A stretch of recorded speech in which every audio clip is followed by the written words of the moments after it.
முடிக்கிறதுக்கு ஒரு நொடி வரைக்கும் அவ இந்து பெரும்பான்மை.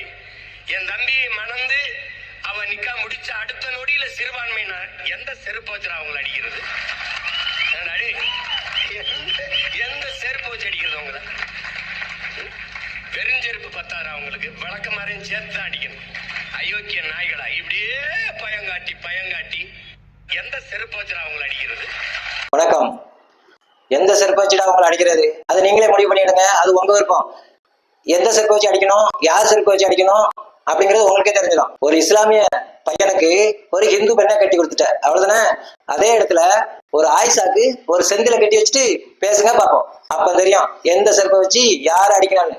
வணக்கங்கிற என் மதத்துக்கு எதிரானது. நாங்க வணக்கம் சொல்ல மாட்டோம், வாழ்கதான் சொல்லுவோம். அதை கேட்கறது கிடையாது. ஒரு இஸ்லாமிய பையனுக்கு ஹிந்து பெண்ணை கட்டி வச்சு ஆகலாம். இது பெருமையா? ஒரு ஆயிஷாவுக்கு ஒரு செந்தில் வேலை கட்டி வச்சு பாருங்க பார்ப்போம். அதுதான் பெருமை. தமிழ்ல பேர் வச்சாதான் அரசு பணி வழங்கப்படும் சொல்ல துப்பு கிடையாது. இஸ்லாமிய பெண்ணுக்கு ஒரு இந்து பையனை கட்டி வச்சுட்டு பேசுங்க.